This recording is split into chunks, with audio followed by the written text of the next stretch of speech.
बेळगाव जिल्ह्यातील खानापूर तालुक्यात काँग्रेस बैठकीनंतर माजी आमदार अंजली निंबाळकर यांनी माझ्या विरोधात केलेले आरोप सत्यापासून दूर आहेत. माझ्या निलंबनाबाबत पक्षाकडून कोणतीही अधिकृत नोटीस किंवा आदेश प्राप्त झालेला नाही, अशी माहिती सामाजिक कार्यकर्ते, युवक काँग्रेसचे माजी तालुकाध्यक्ष तसेच अंजुमन इस्लामचे अध्यक्ष इरफान तालिकोटी यांनी दिली. गुरुवारी सार्वजनिक बांधकाम विभागाच्या विश्रामगृहात आयोजित पत्रकार परिषदेत बोलताना त्यांनी काँग्रेसमध्ये दुहेरी न्याय सुरू आहे का असा सवाल उपस्थित केला. ನಮಸ್ಕಾರ. ನಾನು ತಮ್ಮ ಇರ್ಫಾನ್ ತಾಲಿಕೋಟಿ.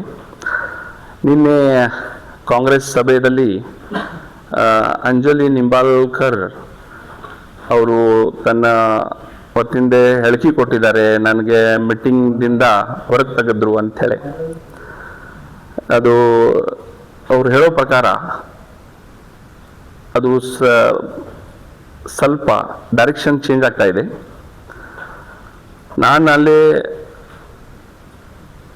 ಮೀಟಿಂಗ್ ಶುರು ಆಗೋಕ್ಕಿಂತ ಮುಂಚೆ ನಾನು ಅಲ್ಲೇ ಇದ್ದೆ. ಈ ಘಟನೆ ಮೀಟಿಂಗ್ ಸ್ಟಾರ್ಟ್ ಆಗೋಕ್ಕಿಂತ ಮುಂಚೆ ಆಗಿದೆ. ನಾನು ಹೋಗಿದ್ದಲ್ಲೇ ನಮ್ಮ ಬ್ರದರ್ಗೆ ಅಲ್ಲೇ ಡ್ರಾಪ್ ಮಾಡಬೇಕು, ಆಮೇಲೆ ಅಬ್ಸರ್ವರ್ ಜೊತೆ ಮಾತಾಡಿ ಒಂದು ಫ್ರೆಂಡ್ಶಿಪ್ ರಿಲೇಷನ್ ನಾವು ಮೇಂಟೈನ್ ಮಾಡಬೇಕಾಗತ್ತೆ. ಯಾಕಂದರೆ 2028ರಲ್ಲಿ ಖಾನಾಪುರ್ಗೆ ಕಾಂಗ್ರೆಸ್ ಅಭ್ಯರ್ಥಿ ನಾನೇ ಆಗವ. ನನ್ನ ಕರ್ತವ್ಯ ಇದೆ, ನಮ್ಮ ಪಕ್ಷ ಹಿರಿಯ ಮುಖಂಡರಿಗೆ ನಾನು ಭೇಟಿ ಆಗಬೇಕು. ನಾನು ಪಕ್ಷ ವಿರೋಧಿ ಅಲ್ಲ, ನನ್ನ ಕಾಂಗ್ರೆಸ್ ಪಕ್ಷಕ್ಕೆ ಭಾಳಷ್ಟು ಅಭಿಮಾನ ನನಗಿದೆ. ನಾನು ವ್ಯಕ್ತಿ ವಿರೋಧಿ. ಇದು ನೂರಾರು ಕಾರ್ಯಕರ್ತರ ವ್ಯಕ್ತಿ ವಿರೋಧಿ ಇದ್ದಕ್ಕೆ ನಿನ್ನೆ 400-500 ಜನ ಬಗ್ಗೆ 70-60 ಜನ ಬಂದಿದ್ರು. ನಿನ್ನೆ ಅವರು ಅಬ್ಸರ್ವರ್ಗೆ ಬಂದಿದ ತಕ್ಷಣ ಸ್ವಾಗತ ಮಾಡೋ ಒಂದು ಸೆಕೆಂಡಲ್ಲಿ ಮೈಕ್ ತಗೊಂಡು ಈ ಹಾಲ್ದಲ್ಲಿ ಸಸ್ಪೆಂಡ್ ಆಗಿದ್ದ ವ್ಯಕ್ತಿ ಕೂತಿದ್ದಾರೆ, ಅವ್ರು ಇಲ್ಲೇ ಕೂತ್ರೆ ನಾವು ಹೊರಗೆ ಹೋಗ್ತೀವಿ ಅಂತ ಹೇಳಿ ತನ್ನ ಪ್ರಶ್ನೆ ಇಟ್ರು. ಅಲ್ಲಿ 70 ಜನ ನೋಡ್ಯಾರದು ಕಣ್ಣಾರೆ. ಮೀಡಿಯಾದವರು ಇದ್ರು, ಪೊಲೀಸ್ ಡಿಪಾರ್ಟ್ಮೆಂಟ್ ಅವರು, ಇಂಟೆಲಿಜೆನ್ಸ್ ಡಿಪಾರ್ಟ್ಮೆಂಟ್ ಅವರು ಇದ್ರು, ಎಲ್ಲರೂ ಇದರಲ್ಲಿ. ಮತ್ತು ಅಬ್ಸರ್ವರ್ ಮನೋಜ್ ಚವಾಣ್ ಸಾಹೇಬರು ಅವರು ಸ್ಟೇಟ್ಮೆಂಟಲ್ಲಿ ಒಂದು ಶಬ್ದ ನನ್ನ ಬಗ್ಗೆ ಹೇಳಿಲ್ಲ. ಏನು ಹೇಳೋದು ಅಂಜಲಿ ನಿಂಬಾಳ್ಕರೇ ಹೇಳಿದ್ದಾರೆ. ಅವ್ರಿಗೆ ಇಂಟ್ರೆಸ್ಟ್ ಇತ್ತು ನನ್ನ ಬಗ್ಗೆ ಕೆಟ್ಟ ಅಭಿಪ್ರಾಯ ತಾಲೂಕದಲ್ಲಿ ಹೋಗಲಿ ಅಂಥೇಳಿ. ಅವ್ರಿಗೆ ಹೊಟ್ಟೆ ಚಾಗ್ತಾ ಇದೆ ನನ್ನ ಕೆಲ್ಸಗಳು ನೋಡಿ. ನನ್ನ ಮನೆ ಕಡೆ ಎವ್ರಿ ಡೇ ಮುಂಜಾನೆ ಜನ ಹಳಿದಿಂದ ಬಂದು ತನ್ನ ನೋವನ್ನು ನನಗೆ ಹೇಳ್ಕೊತಾ ಇದ್ದಾರೆ. ಅವ್ರ ರಿಕ್ವೆಸ್ಟ್ ಮಾಡಿದ ಪ್ರಕಾರ ನಾನು ಕನ್ಸರ್ನ್ ಮಿನಿಸ್ಟರ್ ಕಡೆ ಹೋಗಿ ಅವ್ರು ತಗೊಂಡ್ ಜೊತೆಗೆ ರಿಕ್ವೆಸ್ಟ್ ಮಾಡಿ ನನ್ನ ತಾಲೂಕದ ಅಭಿವೃದ್ಧಿ ಪರವಾಗಿ ನಾನು ಕೆಲಸ ಮಾಡ್ತಾ ಇದ್ದೀನಿ. ಅದವ್ರು ನೋಡೋಕ್ಕಾಗ್ತಾ ಇಲ್ಲ. ಅದು ನನ್ನ ಪ್ರಾಬ್ಲಮ್ ಅಲ್ಲ. ನಾ ಈ ಮನದಲ್ಲಿ ಹುಟ್ಟಿದ್ದೀನಿ, ನಾ ಈ ಮನದ ಮಗ. ನನ್ನ ಜನರದು ನನ್ನ ಕಾಳಜಿ ಇದೆ. ನಾ ಅವ್ರ ಪರವಾಗಿ ಹೋರಾಟ ಮಾಡವನೇ.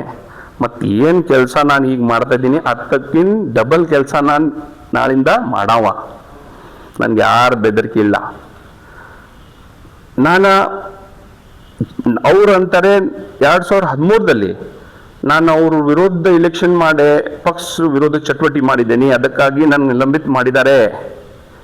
ನಾನಂತೀನಿ ನೀವು 2013ರಲ್ಲಿ ರಫೀಕ್ ಖಾನಾಪುರಿ ವಿರುದ್ಧ ಪಕ್ಷ ವಿರೋಧಿ ಚಟುವಟಿಕೆ ಮಾಡಿ ನಿಮ್ಗೆ ಯಾಕೆ ನಿಲಂಬಿತ ಮಾಡಲಿಲ್ಲ? ಕಾಂಗ್ರೆಸ್ ಪಕ್ಷದಾಗೆ 2 ನ್ಯಾಯ ನೀತಿ ಅದಾವ. ನಿಮ್ಗೆ AICC, KPCC, Nigam, MLA ticket. ಮತ್ತು ನಾವು ನಿಲಂಬಿತ ಆದರೆ ನಾ ಮುಸ್ಲಿಂ ಇದ್ದಿದ್ದಕ್ಕೆ ನನಗೆ ನ್ಯಾಯ ಬ್ಯಾರೆದಿದೆಯೇನಾ? ಇದು ಹೊಸದಲ್ಲ ನನಗೆ. 10 ವರ್ಷದಿಂದ ಇಂಥ ಬಹಳಷ್ಟು ಷಡ್ಯಂತ್ರ ನನ್ನ ಮೇಲೆ ಈ ಕೆಲವು ಹೊಟ್ಟೆ ಕಿಸ್ಲೆ ಜನ ಮಾಡ್ತಾ ಇದ್ದಾರೆ. ಅವ್ರ ಮುಖಾಂತರ ನನ್ನ ಕಡೆ ಎಲ್ಲ ದಾಖಲೆ ಅದಾವ. ನಾನು ಯೂತ್ ಅಧ್ಯಕ್ಷ ಇದ್ದಿದ್ದ ಸಮಯದಲ್ಲಿ, ನಾನು ಇಲೆಕ್ಟೆಡ್ ಯೂತ್ ಅಧ್ಯಕ್ಷ, ಇವರು ನನ್ನ ಬಗ್ಗೆ ಕಂಪ್ಲೇಂಟ್ ಮಾಡಿ ಅವ್ರಿಗೆ ಯೂತ್ ಅಧ್ಯಕ್ಷ ಸ್ಥಾನದಿಂದ ತೆಗೀರಿ ಅಂತ ಹೇಳಿ ತಮ್ಮ ಸ್ವಯಂ ಘೋಷಿತ ಒಂದು ಹುಡುಗಗೆ ಇಡಗಿದಿಂದ ತರಿಸಿ ಅವಂಗ ಅಧ್ಯಕ್ಷ ಮಾಡಿದ್ದೀನಿ ಡಿಕ್ಲೇರ್ ಮಾಡಿಸಿದ್ರು. ಇದೆಲ್ಲ ತಾಲೂಕು ಗುರುತಿದ್ದೆ. ಪಕ್ಷದಲ್ಲಿ ಸ್ಟೇಟ್ ಪ್ರೆಸಿಡೆಂಟ್ ಆ ಮಾತಿಗೆ ಒಪ್ಪಲಿಲ್ಲ. ಇರ್ಫಾನೇ ಅಧ್ಯಕ್ಷ, ಇರ್ಫಾನೇ ಅವ್ನ ಪಿರಿಯಡ್ ಮುಗುವವರೆಗ ಇರೋರು ಅಂತ ಅವ್ರು ಹೇಳ್ಬಿಟ್ರು. ಅದೊಂದಾಯ್ತು.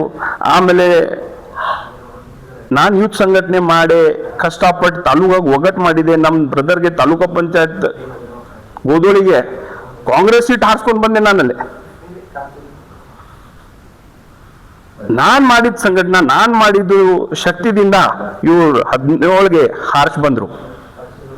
ಹಾರ್ಚ್ ಬಂದಿದ್ ಕೂಡಲೇ ನಾನೀಗ ಆಕ್ಚುಲಿ ಪಕ್ಷದಲ್ಲಿ ಕೆಲಸ ಮಾಡಿ ನಾನು ಜನರಿಗೆ ಒಳ್ಳೇದು ಮಾಡಿ ನಾನು ಹೈಲೈಟ್ ಆಗ್ತೇನೆ ಅಂತ ಹೇಳಿ ಕೆಲವು ಕಾರ್ಯಕರ್ತರಿಗೆ ಮುಂದೆ ಮಾಡಿ ಇರ್ಫಾನ್ ಪಕ್ಷ ಚಟುವಟಿಕೆ ಮಾಡಿದಾನ, ವಿರೋಧ ಚಟುವಟಿಕೆ ಮಾಡ್ಯಾನ ಅಂತ ಹೇಳಿ ಪತ್ರಿಕೆ ಮಾಧ್ಯಮದಲ್ಲಿ ಹಾಕಿರಿ. ನಾನು ಹತ್ರ ಉತ್ತರ ಕೊಟ್ಟಿದ್ದೀನಿ, ಪೇಪರ್ ಐತಿ ನನ್ನ ಕಡೆ. ಈಗ ನೀವು ನಿನ್ನೆ ಹೇಳಿದ್ರಿ ಇರ್ಫಾನ್ 13ಗೆ ಪಕ್ಷ ವಿರೋಧಿ ಚಟುವಟಿಕೆ ಮಾಡಿದ್ದಾನೆ, ಅದಕ್ಕಾಗಿ ನಿಲಂಬಿತ ಮಾಡಿದ್ದಾರೆ. ನೀವು ಕ್ಲಿಯರ್ ಆಗಿ ಹೇಳಿ, ಇರ್ಫಾನ್ ದಿಂದ ನಿಮ್ಗೆ ಯಾವಾಗಿನ ಪ್ರಾಬ್ಲಮ್ ಇದೆ? ನಿಮ್ ತಲೆಯಾಗ ಯಾವಾಗಿನ ನಡೆದಿದೆ ಇರ್ಫಾನ್ಗೆ ಹೆಂಗಾದ್ರೂ ಸರಿಸ್ಬೇಕಂತ ಹೇಳಿ? ಅಲ್ಲ, ನಿಮ್ದೆ ನಮ್ಗೆ ತಗೊಳ್ಳೋದಿಲ್ಲ, ಕೊಡೋದಿಲ್ಲ. ನಂಗೇನ್ ಫಾಯ್ದೆ ನಿಮ್ದು ನಿಮ್ಮತ್ತಿಂದ? ನನ್ಗೇನೋ ನಿಮ್ಮ ವಿರೋಧದೇ ಇಲ್ಲ. ನಾ ಬರೀ ನನ್ನ ತಾಲೂಕಾ ಜನರ ಮೇಲೆ, ನನ್ನ ತಾಲೂಕಾ ಮೇಲೆ ನನಗೆ ಅಭಿಮಾನ ಇದೆ. ಅವ್ರ ಪರ ನಾನು ಕೆಲಸ ಮಾಡ್ತಾ ಇದ್ದೀನಿ. ನನ್ಗೆ ವರಿಷ್ಠರು ಹೇಳಿದಾರೆ, ನನ್ನ ವಿಶ್ವಾಸಿಕ್ ಲೀಡರ್ ನನ್ನ ಮ್ಯಾಲಿಂದ ಅವರು ನನ್ಗೆ ಹೇಳಿದಾರೆ, 28ರಲ್ಲಿ ನಿನ್ ಟಿಕೆಟ್ ಕಾಂಗ್ರೆಸ್ ಕೊಡುತ್ತೆ, ನೀ ಕೆಲಸ ಮಾಡು ಅಂತ ಹೇಳಿದ್ದಾರೆ. ನಾನು ಕೆಲಸ ಮಾಡ್ತಾ ಇದ್ದೀನಿ. ಮತ್ತ ಇಂಥ ಮಾತಿಗೆ ನಾನು ಬಲಿಯಾಗಂಗಿಲ್ಲ. ನಾನು ಯೂಸ್ ಟು ಆಗಿದ್ದೇನೆ, ಇದಕ್ಕೆ 10 ಸಲ ಆಗಿದೆ ನನ್ನ ಜೊತೆ ಇದು. ಮತ್ತೆ ನಮ್ಮ ಬ್ರದರ್ ಇಮ್ರಾನ್ ತಾಲಿಕುಟಿ ನಿನ್ನೆ ಮೀಟಿಂಗ್ದಾಗ ಪ್ರೆಸೆಂಟ್ ಇದ್ರು. ಅವರು ಇದು ಕಾಂಗ್ರೆಸ್ ಬಿ ಫಾರ್ಮ್, ಅವ್ರಿಗೆ ತಾಲೂಕಾ ಪಂಚಾಯತ್ ಮೆಂಬರ್ ಅಂತ ಹಾರ್ಸ್ ಬರ್ಲಿಕ್ಕೆ ಈ ಫಾರ್ಮ್ ಮೇಲೆ ಅವ್ರು ಹಾರ್ಸ್ ಬಂದಿದ್ರು. ನಿನ್ನೆ ಅವ್ರ ಅಭಿಪ್ರಾಯ ಕೊಡಕ್ಕೆ ಅವ್ರಿಗೆ ಅಬ್ಸರ್ವರ್ಗೆ ಸ್ಟಾಪ್ ಮಾಡಿದ್ರು. ಅವರು ಯಾಕ? ಏನು ಉದ್ದೇಶ ಇತ್ತು ತಮ್ಮದು? ಅಬ್ಸರ್ವರ್ಗೆ ನಾವು ದೋಸ್ತಿ ಮಾಡಿ ನಮ್ಮ ರಿಲೇಷನ್ ಇಟ್ಟರು ನಿಮ್ಗೆ ಯಾಕೆ ಕಟ್ ಅನ್ನಿಸ್ತಾ ಇದೆ? ನಾವು ಯಾಕೆ ಬೆಟ್ ಆಗ್ಬಾರ್ದು ಅಬ್ಸರ್ವರ್ಗೆ? ನಾವು ಮೀಟಿಂಗ್ ಅವ್ರು ಹೇಳಿದ್ದಕ್ಕೆ ಅಬ್ಸರ್ವರ್ ನಾವು ಅಲ್ಲಿಂದ ಎದ್ದ ಹೋಗಿ ಅವ್ರ ಹ್ಯಾಂಡ್ ಶೇಕ್ ಮಾಡಿ ನಾನು ಹೇಳಿದ್ದೆ, I respect your words, I agree to that, I will go outside. ನಾ ಈ ಮಾತು ಹೇಳಿ ಹೊರಗೆ ಬಂದಿದ್ದೀನಿ. ನಾನು ಗಲಾಟೆ ಮಾಡೋ ವ್ಯಕ್ತಿ ಅಲ್ಲ, ನಾನು ಎಜುಕೇಟೆಡ್ ವ್ಯಕ್ತಿ. ಗಲಾಟೆ ಯಾರು ಮಾಡಿದಾರ ಅಲ್ಲಿ ಜನ ನೋಡಿದಾರೆ, 70 ಜನ ಕಣ್ಣಾರೆ. ನಂದು ಏನೂ ಅಸಹ್ಯ ಆಗಲಿಲ್ಲ. ನಾನು ಒಂದು ಚಿಕ್ಕ ಕಾರ್ಯಕರ್ತ. ನನ್ನ ತಾಲೂಕಾ ಪರವಾಗಿ, ನನ್ನ ಜನರ ಪರವಾಗಿ ಕಾಂಗ್ರೆಸ್ ಪಕ್ಷ ಕಟ್ಟಲಿಕ್ಕೆ ನಾನು ಸತತ ಪ್ರಯತ್ನ ಮಾಡ್ತಾ ಇದ್ದೀನಿ. ಮತ್ತದು ನಾನು ಜಾಸ್ತಿ ಮಾಡವ, ಯಾರ ಅಪ್ಪನ ಬೆದರಲ್ಲ. ಅಂಜಲಿ ನಿಂಬಾಳ್ಕರ್ ಅವ್ರಿಗೆ ನಾನೊಂದು ಪ್ರಶ್ನೆ ಕೇಳಲಿಕ್ಕೆ ಇಚ್ಛುಕಿದ್ದೀನಿ. ಏನಂದ್ರೆ,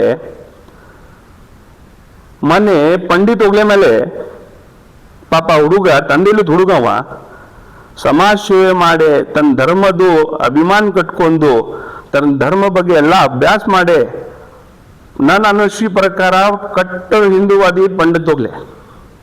ಆ ಹುಡುಗನ ಮೇಲೆ ರೌಡಿ ಶೀಟ್ ಇದೆ, ಅವ್ನು ತಡಿಪಾಡ್ ಮಾಡ್ರಿ ಶ್ರೀ ಅಂತ ಹೇಳಿ ಕೆಲವು ಪೋಪಟ್ಗೋಗಿ ಮುಂದೆ ಮಾಡಿದ್ರಿ ನೀವು. ನಾನು ಪಂಡಿತ್ ಹೋಗ್ಲಿ ಅಲ್ಲ ಕೇಳಲಿಕ್ಕೆ. ನೀವು ಅಧಿಕಾರ ಮೇಲೆ 17ಕ್ಕೆ ಬಂದಿರಿ. ನನ್ನ ಮೇಲೆ 307 ಕೇಸ್ ಯಾರು ಹಾಕ್ಸಿರು 17ದಾಗ? ಆ ಬಸವನಗೌಡ PS ಆಗಿ ಯಾರು ಪ್ರೆಷರ್ ಮಾಡಿದ್ರು? ಇದ್ರ ಬಗ್ಗೆ ನಾ ಚೌಕಶಿ ಮಾಡಿಸ್ತೀನಿ. ನನ್ನ ಮೇಲೆ ರೌಡಿ ಶೀಟ್ ಓಪನ್ ಮಾಡಿಸಿದ್ರು, ಹೈಕೋರ್ಟ್ ಕ್ಲೋಸ್ ಮಾಡಿದ್ರು. 307 ನನ್ನ ಮೇಲೆ ಫಾಲ್ಸ್ ಹಾಕಿದ್ರು, ಏನೋ ಎವಿಡೆನ್ಸ್ ಇಲ್ಲ ಅಂತ ಹೇಳಿ ಅದು ಹೈಕೋರ್ಟ್ ಕ್ಲೋಸ್ ಮಾಡೈತಿ. ನನ್ನ ಕಡೆ ದಿಲ್ಲಿದಾಗ ವಕೀಲ ಅದಾರ, ಬೆಂಗಳೂರದಾಗ ವಕೀಲ ಅದಾರ, ಮುಂಬೈದಾಗ ವಕೀಲ ಅದಾರ. ನಾ ಕಾಯ್ದೆ ಮೀರೆ ಕೆಲಸ ಮಾಡಂಗಿಲ್ಲ. ನನ್ನ ಮೇಲೆ ಇದು 307 ಹಾಕಿದ್ದ ಅಧಿಕಾರಿಗೆ, ನನ್ನ ಮೇಲೆ ಫಾಲ್ಸ್ ರೌಡಿ ಶೀಟ್ ತೆಗೆದಿದ್ದ ಅಧಿಕಾರಿಗೆ ನಾನು ಕೋರ್ಟ್ದಿಂದ ಪರ್ಮಿಷನ್ ತಗೊಂಡು ಅವ್ರ ಮೇಲೆ ಮಾನಹಾನಿ ಮೊಕದ್ದಮೆ ನಾನು ಹಾಕ್ತಾ ಇದ್ದೀನಿ 5 ಕೋಟಿ ರೂಪಾಯಿ. ಮತ್ತೆ ಕೆಲವು 7-8 ವರ್ಷದಿಂದ ನಾನು ನೋಡ್ತಾ ಇದ್ದೀನಿ ರಾಜಕಾರಣಿ ಮೇಲೆ ಕೆಲವು ಡಿಪಾರ್ಟ್ಮೆಂಟ್ದವರು ಒತ್ತಡ ತರಕ್ ನೋಡ್ತಾ ಇದ್ದಾರೆ. ಖಾಕಿ ಡಿಪಾರ್ಟ್ಮೆಂಟ್ ಯಾಕದು? What is their interest? ಬೇರೆದವ್ರ ಸಮಾಜ ಸೇವೆ ಮಾಡಬಾರ್ದಾ? ಪಂಡಿತುಗಳೇ ಬೆಳಿಬಾರ್ದಾ? ಯಾಕದು? ಇವು ಎಲ್ಲ ಮಾತುಗಳಿಗೆ ಪ್ರಶ್ನೆ ನಾ ಇನ್ಕ್ವೈರಿದಾಗ ತಗೋತೀನಿ. ನಿನ್ನೆ ನಾನು ನೋಡಿನಿ ಅದು ಪ್ರೆಸ್ ಮೀಟ್ದಾಗ. ಇವರು ತನಗೆ ನಾನು ಮರಾಠಿ ಅಂತ ಅಭಿಮಾನ ಹೇಳ್ತಾರೆ. ಇವರು ನಮ್ಮ ಖಾನಾಪುರ ಬಾರ್ ಅಸೋಸಿಯೇಷನ್ ಅಧ್ಯಕ್ಷ IR ಗಾಡಿ ಸಾಹೇಬ್ರು, ಬ್ಲಾಕ್ ಅಧ್ಯಕ್ಷ ಅವರು ಕುರ್ಚಿ ಕೊಡ್ಲಿಲ್ರಿ ಅವ್ರಿಗೆ ಕೊಡಾಕ. ಇದೇ ನಿಮ್ ಮರಾಠಿದ ಅಭಿಮಾನ? ನಮ್ ಖಾನಾಪುರದ ಜನರಿಗೆ 7 ತಿಂಗಳದಾಗ ಹುಟ್ಟಿದ್ರ ಅಂತ ತಿಳ್ಕೊಂಡಿರಾ? ನನ್ ಜನರಿಗೆ ನಾನು ಇಷ್ಟೇ ಹೇಳಲಿಕ್ಕೆ ಬಯಸ್ತೀನಿ, ಈ ಹೂವಾಪುವ ಮಾತಿಗೆ ಯಾರು ಬಲಿಯಾಗೋದು ಅವಶ್ಯಕತೆ ಇಲ್ಲ. 2028ಗೆ ನನ್ನ ತಯಾರಿ ಐತಿ. ನನ್ನ ವರಿಷ್ಠ ನಂಗೆ ಹೇಳ್ಯಾರ, ಕಾಂಗ್ರೆಸ್ ಪಕ್ಷ ನನ್ ಟಿಕೆಟ್ ಕೊಡ್ತೈತಿ. ನಾ ಬದ್ದಿದ್ದೀನಿ, ನಾನು ಸಂಘಟನೆ ಮಾಡ್ತಾ ಇದ್ದೀನಿ. ನಿಮ್ಮ ಆಶೀರ್ವಾದ ಎಲ್ಲಾರು ನನ್ನ ಜೊತೆ ಇದ್ರೆ ನಾ ಹಾರ್ಸ್ ಬಂದು ತೋರಿಸ್ತೀನಿ. ನನ್ನ ಕನಸಿದೆ ನಮ್ಮ ಖಾನಾಪುರ್ಗೆ ಸಿಂಗಾಪುರ್ ಮಾಡ್ಬೇಕಂತ. ನಾನು ಈ ವಯಸ್ಸಲ್ಲಿ ನಾ ಪ್ರಯತ್ನ ನನ್ನ ಕನಸು ಪೂರ್ತಿ ಮಾಡ್ತೀನಿ. ಧನ್ಯವಾದ. आम्ही कोणालाही घाबरत नाही. जनसेवा सुरूच ठेवणार असून 2028च्या विधानसभा निवडणुकीत काँग्रेसचे तिकीट आपल्यालाच मिळेल असा पूर्ण विश्वास इरफान तालीकोटी यांनी व्यक्त केला. नागेश नायकर, KMM मराठी, खानापूर.